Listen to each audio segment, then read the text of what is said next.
This week, the government announced a plan to eliminate family and sexual violence. It's doomed to failure. Let me explain why.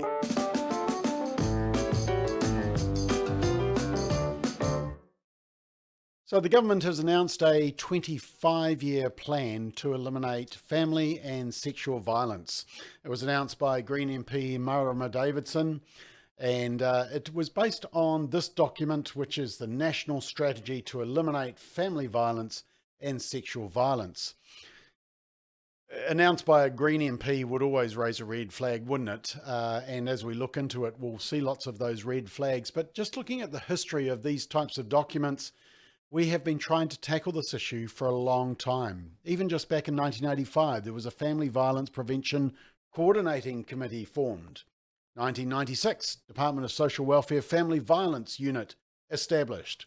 In 2002, recognise that guy, Steve Mahari in the government, established the Family Violence Prevention Strategy. And then in 2005, 3 years later, Task Force for Action on Violence Within Families established and a Family Violence Ministerial Group formed. In fact, if you go and have a look at all the government documents and conferences and legislation and documents and reports and legislation and conferences and legislation and more documents, it's just a never-ending stream of them. And so here is another one. Is it going to succeed? Well, based on the past performance of the government, probably not. And I think that's because they're ignoring a few elephants in the room. But the media thought it was a pretty good report. In fact, let's have a look at what they said on the Stuff report. They said, while anyone can use violence, the group more likely to cause harm is men. This is because of gender inequities in our society, such as the social acceptance of men's dominance, entitlement, and physical and sexual aggression. Well, I don't know about that reporter, but I don't actually see social acceptance of men's entitlement and physical and sexual aggression. In fact, I think it's going in the other way. In some ways, a good thing. It's going in the other direction, but I don't see social acceptance anymore. Anyway, the reporter continues. At this report, the strategy outlines the complex intersectionalities around who is more likely to suffer violence, highlighting the socially acceptable hierarchies of ableism, sexism, racism, or homophobia as contributing factors, while holding space for the group that suffers most, Wahine Māori. The strategy is best when it describes how the combination of colonisation, racism and sexism in Aotearoa, New Zealand has increased impacts associated with the intergenerational trauma.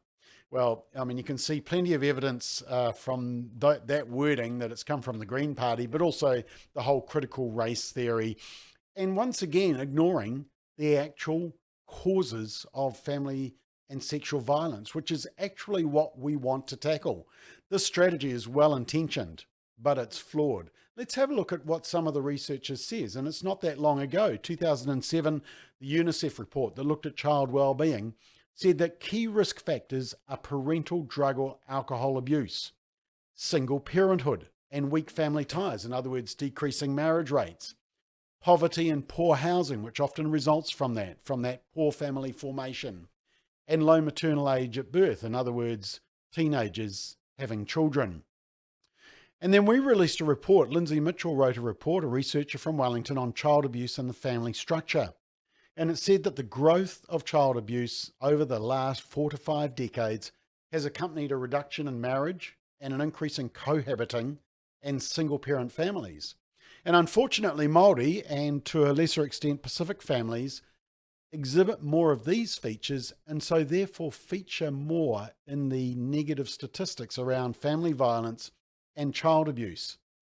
The report also says that the presence of biological fathers matters. Generally, it protects children from child abuse, not always, but generally. And marriage presents the greatest likelihood that the father will remain part of an intact family. Now, there are some of the key factors which drive family violence and sexual violence. So I thought I'd just have a look at the report and just do a bit of a word count on some of the things that they may have mentioned in their strategy. I did a search on the word drugs. It was mentioned twice.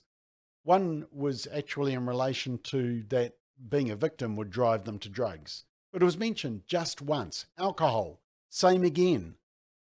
Mental health, which obviously is a driver of family violence. It was mentioned 4 times, but twice it was in relation to the type of victims. The biggie, pornography, was mentioned only once in terms of what is driving sexual violence in our society. Social media mentioned just once, and guess what? Marriage was mentioned just once. They're the elephants in the room. For some reason, they don't want to talk about some of the driving factors behind our family violence and our sexual violence. Things like family structure, family breakdown, the formation of families and marriage being the glue that can hold many families together. Not perfect, but by far the best structure. And of course, it doesn't go anywhere near drug and alcohol abuse and mental illness. And we know that those things are desperately needing to be dealt with. We need to tackle them because they are major drivers. Speak to social workers. They will tell you that drug and alcohol abuse and mental illness, often resulting from that drug abuse, are those key drivers. And until we're willing to tackle those actual factors, we're never going to solve the problem, sadly.